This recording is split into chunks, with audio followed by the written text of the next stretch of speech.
You remember the last time I was here? Yeah, it was 93.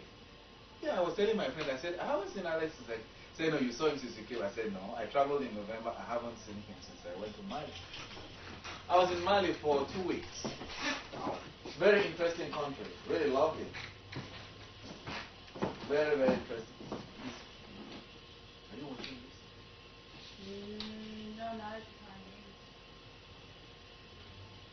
It's about China. I can see that. How they're prospering. How they, In how their they, big land. how they think they are prospering. They don't understand what Just like saying. Americans. Oh yeah, they just think they are prospering. They just think. So you haven't got any Rolls Royce yet, huh? Me? Oh, don't you say I bought me a Ford? I guess so yet. On your advice, I bought myself a Ford. And I've put in 20,000 miles. I don't have any regrets yet. Not yet. No, we were coming down the highway and he was thinking about a car. I said, why don't you buy a good car? Oh, this is beautiful car. No, I like European cars. European cars. Japanese sometimes. No. I said, you have to get on with it, get an American car and see what it's like. My wife has an Acura. And she went into one of the ditches these days, and then she ruined her muffler. So then she took it, so they called her back. It was going to cost her $550. So he says, what do I do? Should I take it to Midas? I said, no, you have no choice. I said, Alex said that once you buy these foreign cars, they get you with the parts. So you have no choice. You have to. So, so she had to pay about $550 just for the muffler. It's an expensive part, though. Yes. It depends on how much of it. But I don't think it was the whole thing. So if it was the whole thing, probably it would be $2,000. Yeah. Probably. It's terrible. Oh, this is WNYC. See, I was looking at the new China. I had to change the atmosphere and take a vacation. Oh, okay. All right. Are these yours, Alex? Have a seat. Are these yours? Yeah. Yes, I thought so. They look familiar. They look like the ACPA paper #1. Right or wrong? Yeah. Those old papers. And you leave it in the developer for 20 minutes or something, right? He's a good student, huh?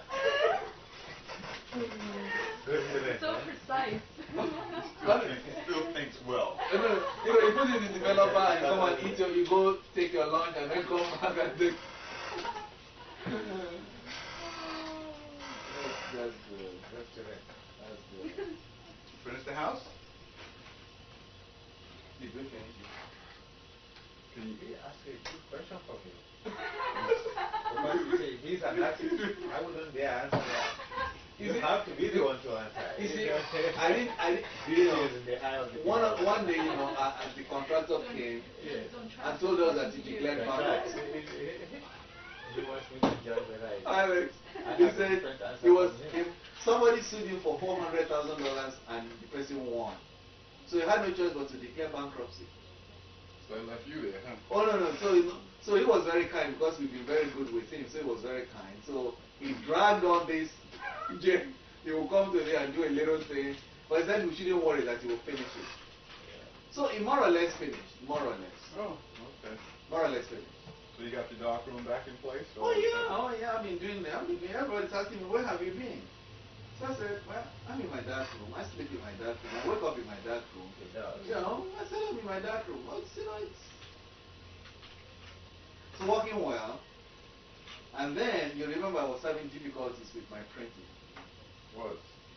I was finding, I tried everything. Then I finally got it together recently. So I'm very happy now. I'm a happy child. Okay. Satisfied.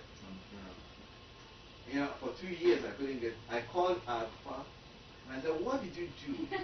What did you do to this paper?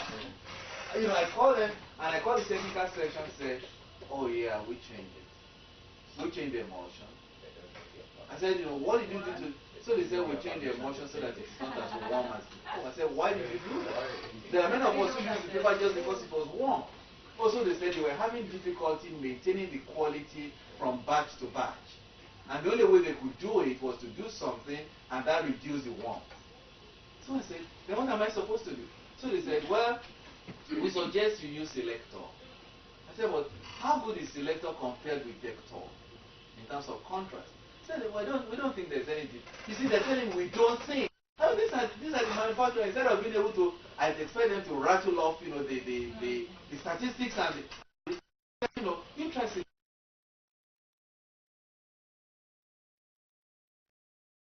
Yeah.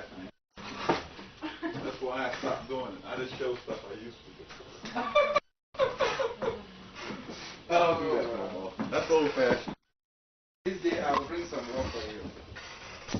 I just, you know, finished 2 boxes of 100. I've gone off into the electronic world. Oh, please don't tell me that. Yeah, it's much easier.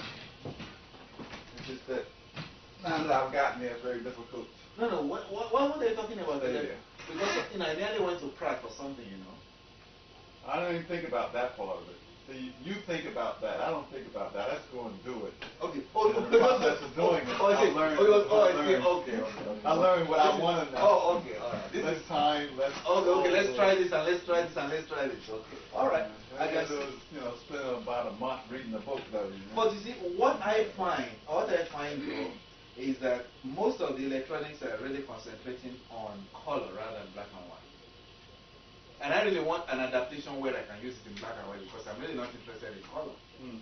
I have not been when I went to Mali, I shot 50 rolls black and white and 1 of color.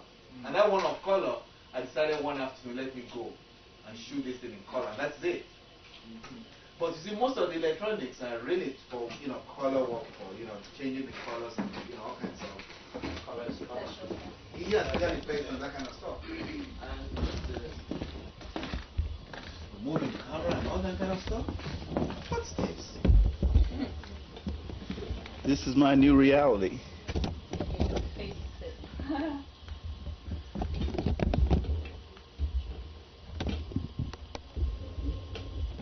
Very good. Very, very, very wide angle lens.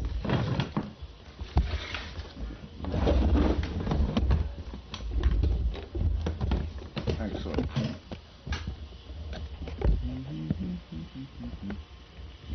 Yeah, this is my new toy. Now, let me see, what's this toy? What is it called? Okay. You said you went to Mali. Yes. How'd you go? How did I get to Mali? You flew directly there? Oh, you thought I could swim that much? Directly there? There's no direct flight to Mali. The flight goes from here, New York, Dakar, in Senegal. And then from Dakar to Abidjan. And then from Abidjan to Bamako in Mali. Did you stop at any of those places? Oh, yeah. Oh, no. I was already in both places before. I was already in Senegal twice. I was in Ivory Coast once. So I really didn't have any reason to stop. And I really wanted to go to Mali alone. So you just flew over it. Did you get a chance to look down, or was it daylight? It was in the night. This said it was in the night. More than that, even if it was in the day, you are 5 miles up there, so you can't even see anything. You see only clouds. Oh, so it's cloudy. Cloudy. There must be. And then if you are lucky, if there are no clouds, all you see is brown terrain. So because it's in nothing. Sahel, there is almost nothing. Nothing. So what's the economics like over there now? in Mali. Yeah. Mali is supposedly one of the poorest West African countries. Supposedly, but when you got there. Once I got there, I loved it. I loved it because, as I told my friend, it looks like what Nigeria was 20, 30 years ago, which is very, very pleasing. Because, everything everything was simple. Yeah. People ride bikes, motorbikes. Not everybody is buying. You didn't have much, but then you were. You understand? So, your life is ordered accordingly. You see, what I did was not to stay in Bamako, which is the capital. I spent about 5 days in Bamako. There was really nothing much to see there. Just a rural town. Then I went, up to where the River Niger flows, up on the River Niger to Mopti. And in Mopti, I spent most of the time in Mopti. And I would wake up in the morning and I would sit on the River Niger and I see all these people doing all kinds of things. It was so pleasing. life would be so simple. You understand? People needed so little to be happy, and so it was an eye opener. Because all the other countries are really more sophisticated, but this one was very, very simple. Sophisticated. Quote unquote. So I enjoyed it tremendously. And it's an old culture, and they remain, most of them are Muslims. About 90% of the population is Muslim. So there's this, Sudanese architecture there because of the way they build, which is very, very attractive for those of us who come from, the rainforest, down to the coast. And so you could go into this town of Mopti and don't see, there is absolutely no, you don't see any roofs this way. Everything is flat, and they have all these little spires, just like you see in Sudan. Very, very beautiful. Howdy. How you doing? I'm Arthur Davidson. Oh, okay. Alex? Okay. Alex. How are you doing? All right. How are you? Fine, thank you. Another guest there. How are you doing? Okay. Yeah, have a chair. Be a part of the Thank you. session here. Sure. I got another. The last one. Sure. Okay. The last chair. There's one more chair over there. You can sit on the floor. That's the last one. For how long? Until the next one for you. She tell you that the last day. Oh no, that's the last one. So I don't know. She's enjoying the smoke. I get the cancer. I used to tell people, if they ask me, is that the last one? Yeah. I can't see. But I don't You put your chair over I know it's not intentional. That's why it's second-hand smoke. It's really, you didn't intend to do it, but you have to. That's what the Italians call So they tell it. That's so what they say. call la business. La business. You know, when the notary wanted to go with somebody, he said, I like you very much, but this is business. I'm supposed to do it to you. If you take my picture, you have to pay. That's what everybody tells me. All this what they ask me, you want to Is that what he's been doing? I don't know. He wants to take my photo. He always does. The last time I was there, that guy was taking my photo. Okay, you can introduce yourself. I'm Alex. I'm Arthur Davidson. I'm Alfred. This is David, my friend. How are you? Very nice. Thank Hello, you. Susan. And Susan smokes a lot. I don't think a lot. I mean, that's She smokes smokes enough. on Sundays. This is like just That an we can informal gathering here. He stops in once every 6 months. Approximately. He used to come here every week to think about photography. To learn. Now he's actually doing it. Just starting. So we're discussing his voyage to Africa. Mali. So I'm trying to find out get a picture of what it was like and what his impressions of what it's like now. Oh yeah. So he's talking about he's originally from another part of Africa that's totally sky high. Blew up. We're trying to blew up, baby. Some friend of mine called from Nigeria. His wife is in Nigeria. I don't think I told you this. Dr. Malcolm. Oh yeah. Called yesterday. His wife is in Nigeria. They've now had electricity in Lagos for 3 weeks. That's what happens when you move into the 20th century too fast. When you're in Mali, you see, you know that from 1 o'clock to 3 o'clock, there's not going to be any power. So you know it. It's all planned. So you're in your hotel, and at 1 o'clock everything goes dark. No light, no nothing. But you know that at 3 o'clock you'll get it back. Oh, Shedding. no problem. But in Lagos, Uncertainty. for 3 weeks you may not get it. I mean, they tell you they're the most sophisticated, they're the richest African country, but you go there, God, it is total chaos. We live by using the generator. I mean, the last time I was there with him, Yeah, I used generator. by the way, he was with me when I was mugged. Oh. He was, I was not with You you. were mugged? Huh? He was not alone. it was in front of his house. In your Not in New pretty York. yours? No, in Nigeria. Oh, Lagos. New York. New York is good. He was there, he was there when New I was York is mugged. good. When they mug you, what happens? The police go after them. Oh, no. Period. What happened? You were walking along and... Oh no, we were just leaving his house early in the morning, he had his car parked in front of the house, and my mother was sitting in the car, and he was just going to lock his gate. And I was actually, the door to the to the passenger in the front was open. I was going to enter, and then this guy just saw from nowhere. The guy came and put a knife in my neck. All right, and from the side of my eyes, I saw some gun. You know, it was one of these long. It wasn't a rifle. One of these submachine guns. Okay, and there were 5 of them, and I saw they were accosting this guy, and he thought they were the anti-crime police. So he was telling them, I'm a doctor, I live in this house. I was telling myself, he was telling them, he was telling them I was a doctor, this is asking for more problems. Give me more. So in the meantime, this guy takes my wristwatch, he puts his hand in my pocket, he frisks me to be sure that I wasn't hiding money anywhere else. This is openly on the street. See, they weren't doing that to me at that point. You understand? So so the guy was frisking me. And I just, I was taken aback, and I just didn't know what to do. And then, unluckily for me, I had my camera bag in the car.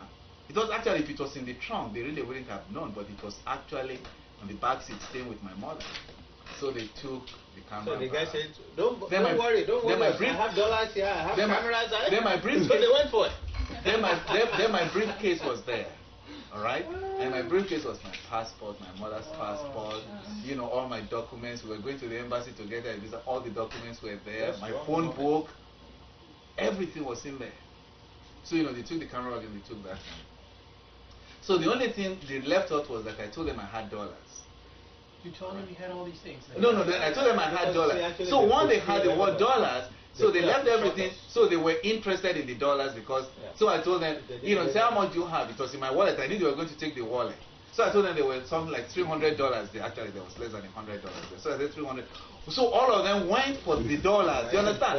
So they started quarreling among themselves. So once they got to that state of excitement, all they could do was just jump into a car and then drove away. See, we didn't have any experience because that was the time to pounce on them all.